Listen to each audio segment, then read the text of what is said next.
Well, there's a sense in which Stoicism is my work. So I've written a number of books on Stoicism, and I teach Stoicism along with various other bits of ancient philosophy in my job as an academic. So Stoicism is a big part of my working life.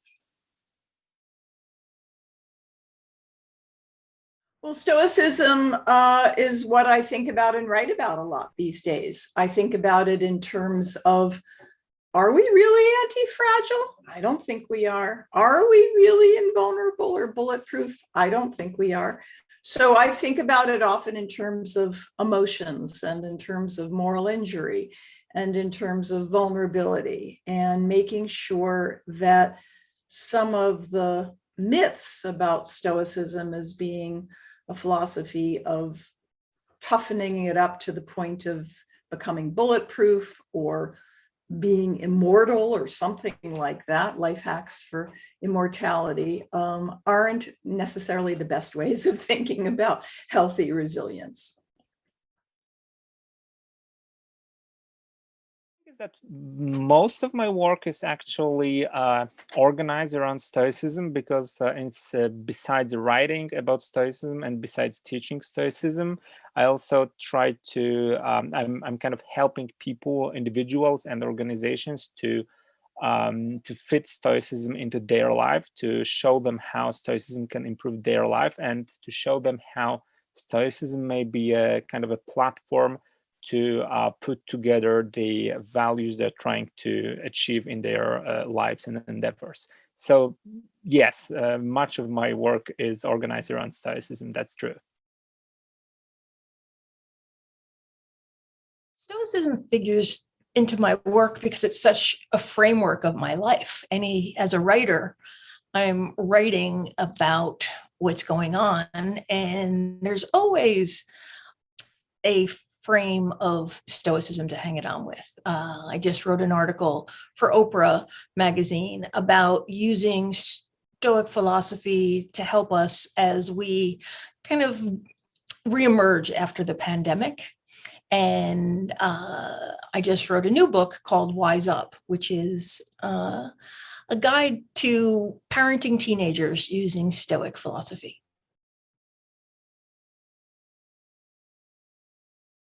Stoicism figures into every portion of my life at this point, but yes, including, of course, my work. I teach, and so that means that I deal with students of different ages, both graduate students and undergraduate students, and of course, my colleagues.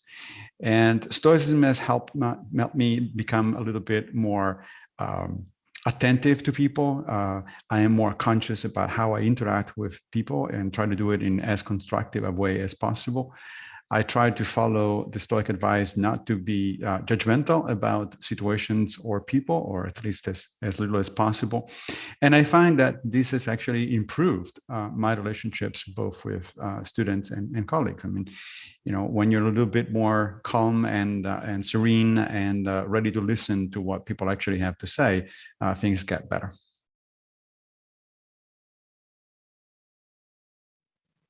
It figures in greatly in being the assistant editor of the Stoicism Today blog. And it's also what I write about in my thesis. I'm a grad student in philosophy at the University of Oslo, and my thesis is about the so-called sufficiency debate in antiquity. So whether virtue is sufficient for happiness. Oh, well, my work at this point is just being a good person. So Stoicism is it, right? Stoicism has helped me in pretty much every way, in every aspect of my life. From being a parent, you know, it requires a lot of patience, a lot of doing things for other people, not getting a lot of recognition. And so Stoicism has really helped me to be there for my kids and be the kind of role model for them that I would like to be, or I should say more of the kind of role model. None of us are perfect, right? So Stoicism has definitely helped me in that area.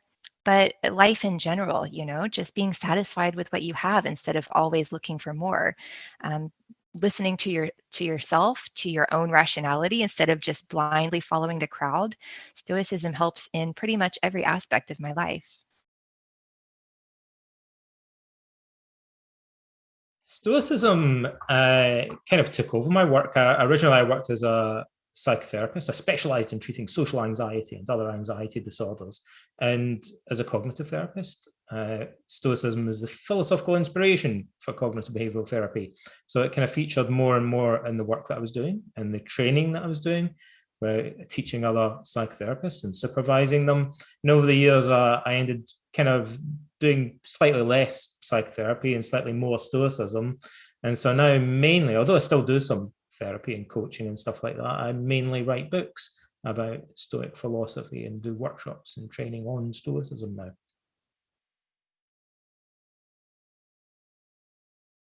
Well, it figures very centrally into my work. I've been working primarily on Stoicism now for quite a few years. So even before the interest in the more life-related aspects of Stoicism, I was working primarily on Stoicism more. So that's just part of what I study in depth and write books and articles about.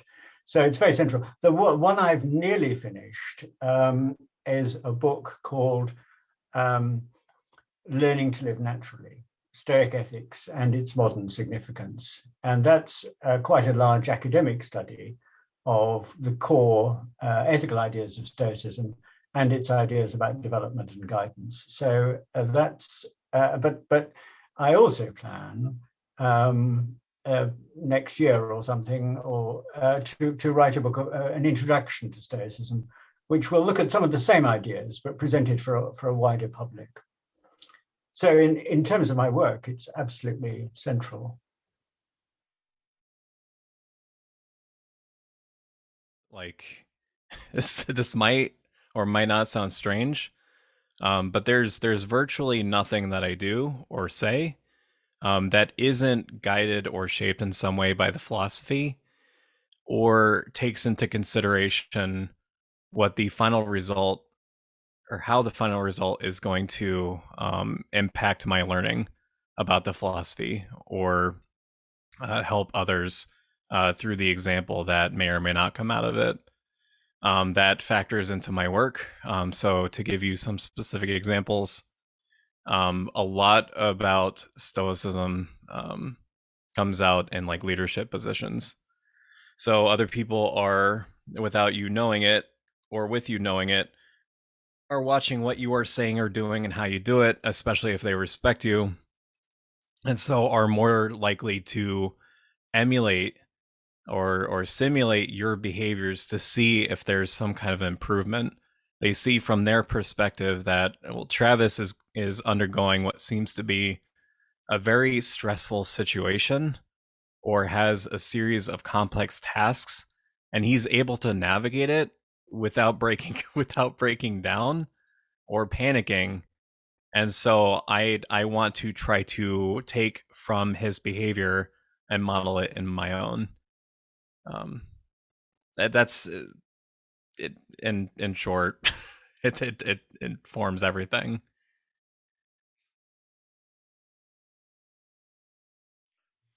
So Stoicism figures into a lot of my work, but for example, I work with Aldo quite a lot because we both want to see Stoicism in the Portuguese language. So one of the things that we do is work out, okay, we've got a lot of English material, but the cultural references that are appropriate, and I mean it in even the Stoic sense, appropriate in the US or the UK aren't appropriate in Brazil, because the education level is different, because there are challenges that you get when you have a country that has a lot of corruption, a lot of political problems. So one of the things that we do is we work together. We build community, Aldo and I. We listen to those who are often ignored in Brazil because of their aspects of their identity, or because of their beliefs, such as they're not particularly religious, or they have an alternative religious concept or conceptualization of God. So one of the things that we do is we open our community up. We build people up, we show them how to cultivate character, and we encourage them to have a voice. We don't give them the mic.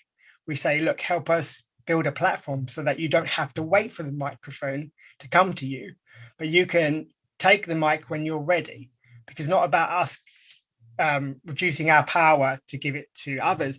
It's about bringing us together bring everybody up together so that we're all empowered. So that's one example of what I do with Aldo. When I first met Kai at Athens, I was impressed because we realized that we had the same view about Stoicism as a communitarian way of thinking, as a communitarian philosophy.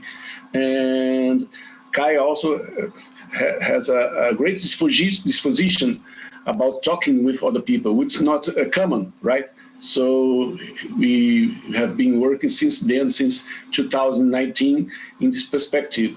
And also we share this view about the spirituality of Stoicism as a way of experiencing God outside the realm of the established religions. And it's very good, it's very interesting, and it's been very, how can I say, we have worked a lot on this, and we are building a very strong community of Stoicism in Brazil grounded on this.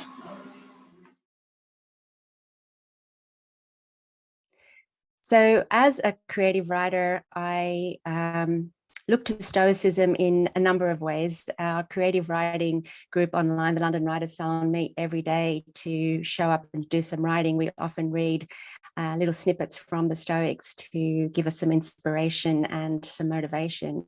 The Stoics have some really interesting ways of helping creative writers deal with a lot of the issues that we face, such as writer's block, for example, fear of being unoriginal, etc. The Stoics have a really lovely way of approaching originality and sort of capital R romantic ideas about what it is to write and be creative. Epictetus is especially helpful. His role ethics ask you to identify in the role that you play. So apart from a human being, which is kind of your fundamental role in life, there are certain other roles that we choose to play in life, be it a parent or, for me, a creative writer. And Epictetus just says that, you know, if that is your role in life, then you really have a duty to show up and to be that person. So for me, that's quite a helpful way of seeing my role as a writer, that I have a duty to show up, to sit down and to write. Yeah, and I use Stoicism a lot in my creativity coaching with my clients. So Stoicism kind of underpins everything that I do today. Yeah.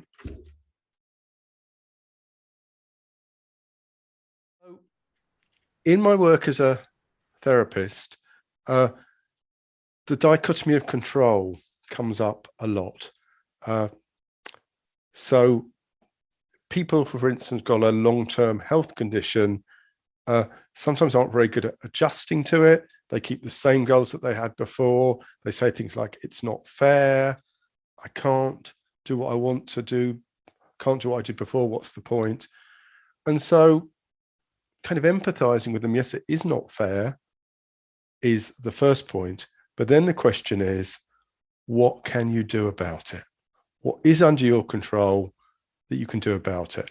And that will very often lead to a conversation about making the goals more flexible.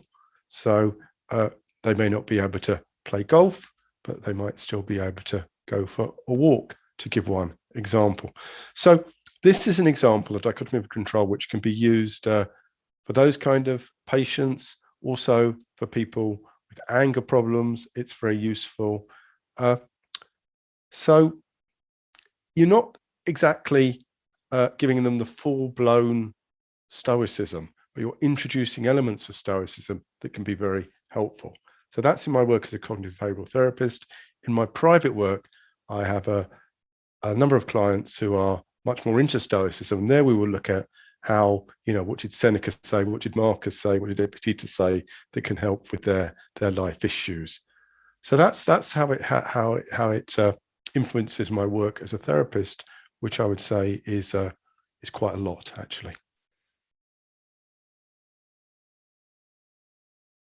Stoicism is really important in my work because in the work that I do as a coach and mentor, I'm often dealing with people that are facing really significant challenges and where there are a lot of things that are outside of their control because, you know, they might be sort of facing disability or prejudice or, you know, poverty, all sorts of things. And because of that, I need to be able to offer something that I know is going to help. And the reason I know it's going to help is because it helps me. So it's not like I've taken something off the shelf and I'm like, oh, apparently this is useful for an autistic person in your situation, or for, you know, for someone who's juggling sort of 3 children and 2 jobs or whatever. You know, it's not like that. It's something where I can actually say, this is useful because I have the lived experience of that. So I use it in all of the work that I do, and it's it continues to be useful in every aspect of my work. I do think you have to be careful that you're not like preaching Stoicism at people. So I don't always say, now I'm going to talk about some philosophy. I might just ask certain questions, you know, like, is this under your control? Or, you know, what if we practice thinking about a situation that could happen, you know, and doing kind of, you know, working on resilience or any of those things. I don't always do it explicitly.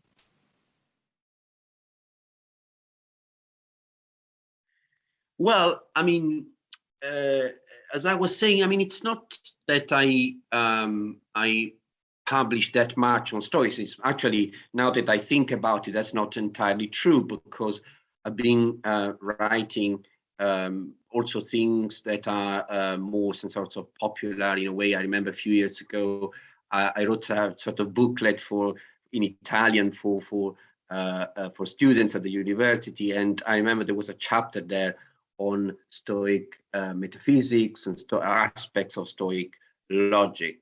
But I would say it's not so much that I do my research on Stoicism as such. It's just that Stoicism figures in my work as a sort of in the background, in the sense when I study other ancient theories.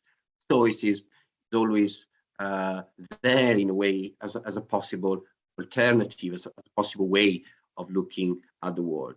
I should say perhaps that in some future projects that I have, projects for the future, okay, for future research, I do plan to include Stoicism much more prominently, and that I suppose must be the effect, in the sense of my engagement with Stoicism in recent years. I mean, I became a member of the network, one of the people involved in Stoicon and other activities since 2013, if I remember. So I think this must have had an effect on my plans for the future. But yes, I would say so.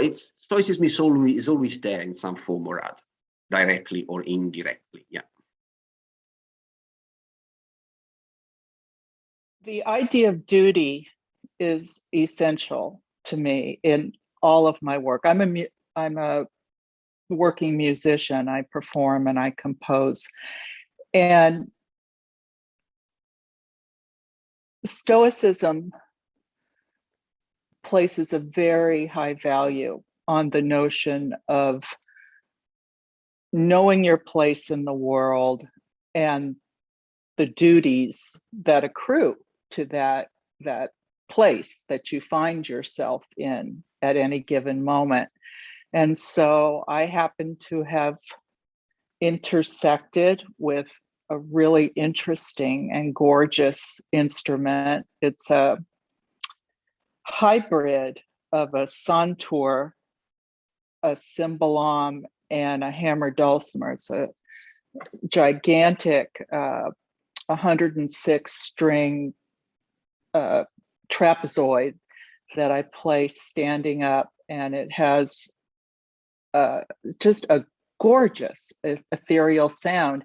And so what does that have to do with Stoicism? Well, the question I had to put to myself at one point is, you know, I could just be a casual player of this thing. This could just be a mere enrichment in my life. You know, the way some people play the guitar and sing songs around the campfire or something. all perfectly worthy. But I realized, who is going to liberate this sound? Who is going to make sure that this particular beauty will reach people's ears, reach their hearts, far more importantly? And no one, there wasn't some voice from the heavens or something shouting down at me, but it occurred to me that my circumstances have conspired to make me be the person who has to let this beautiful sound out of this kind of weird exotic instrument.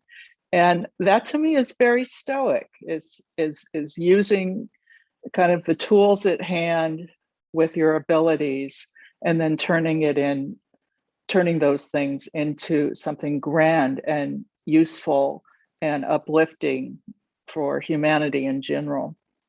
I don't mean to sound grandiose, but it's just, we all have, whatever we've been given, and it just seems like a good way of spending one's time to take what we've been given and use that to upgrade the moment, upgrade the relationship we're in, upgrade the community we find ourselves in, and so on. That is a tough question to answer, since my full-time job, or even like most of my time, does not go to Stoicism proper. My background is, I have a master's degree in biophysics, and then I switched over and got a doctorate in pharmacy. Now I'm currently working in a non-traditional area related to some of my pharmacy training, which is taking a look at the evidence base for nutritional supplementation at a website called examine.com. But during my day-to-day work, I guess, using some principles of Stoicism helps keep me on track. And when I get averse to a certain task, if I remember to use the techniques and remind myself of certain Stoic principles, it allows me to focus a little better. So in my day-to-day non-Stoic work, that's how it influences it. In terms of my actual Stoic related work, I try to do a few things. And I think kind of my niche, or what from the feedback I've gotten, I think kind of what I do well is trying to bring solid Stoic theory into modern practice, which means that I take a look at the ancient Stoic text, but try to get the specific practicalities out of them while keeping a firm foundation in what I hope is, but maybe I don't always succeed in, accurate Stoic theory. And if I think that the Stoic theory needs updating in the light of modern science or other things, then I will do so explicitly. And so that kind of appears in how I present and facilitate my groups at New York City Stoics. I think that also works for the book I co-authored with Massimo Pigliucci, the Handbook for New Stoics, where we give people several exercises that we kind of dug out from the ancient text in order to see what works best for them from Stoicism. And it also figures into a series of new courses that I'm making called Stoic Missing Pieces, which are targeted courses about practical aspects of Stoicism grounded in theory that I don't see much of in the modern Stoisphere. And so I'm kind of filling the gaps with those. As for how Stoicism figures into my work, I'm retired now, except as a writer and speaker, but the Stoics figure into my work literally almost every day. As I mentioned, most of my books are for Catholic publishers on philosophical, psychological, theological themes. And almost whatever topic I'm writing about, it seems the Stoics have had something of value to say, not only, of course, for Catholics or Christians, but for everyone. There's some very, very valuable lessons. So for a couple examples, I think even now after COVID, we hear a lot about a loneliness epidemic, but psychologists and clinicians were talking about this epidemic years ago. It was already growing. So I wrote a book, The Catholic Guide to Loneliness, to try to help people cope with loneliness, both through spiritual lessons, philosophical, psychological lessons. And in there, I definitely highlighted ideas of people like Epictetus, like how we frame our experiences, how we frame the fact that we may have lost a loved one, or we may be in a new location where we don't yet have contacts. The way we perceive these issues around us can make all the difference. We may have valid reasons to be alone and to feel lonely, but whether or not that devastates us or prevents us from reaching out and making new connections is to some extent up to us. And the Stoics are great teachers in helping us learn what really is up to us. I've written books on fitness, actual physical fitness and health. And even there, I draw lessons from Epictetus and from Seneca. They have great lessons on the integration of mind and body and how to keep them in their proper balance. And I've even found actual practical exercise tips from both of these. Kind of amazing when they talk about different kinds of athletes and how they train. Epictetus contrasts a distance runner versus a pentathlete or a sprinter. And Seneca talks about boxers and others. So I found it very, very helpful, even tying in Stoic insights to health and fitness. And in one last way, many of my philosophy and theology books are about St. Thomas Aquinas, who lived in the 13th century. But his master works are full of insights from the Latin writing Seneca.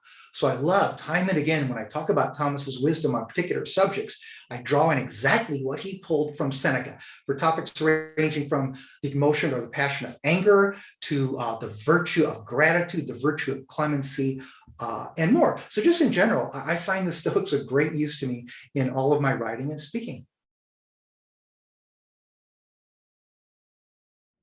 Stoicism gives me the ability to explain time-tested ideas in ways that are in addition to the way I was trained. So for example, in rational emotive behavior therapy, I was trained to teach people what's called the ABC model of emotion. And that idea is that adversity or misfortune, which we could attribute the letter A to, and emotional consequences, which we could ascribe the letter C to, are not directly related, that our basic attitudes at point B mediate our emotional responses. Now, I could teach people the ABC model, or I could put it this way, that I think borrows from ancient Stoicism, which is that essentially there are things you can change and things you can't.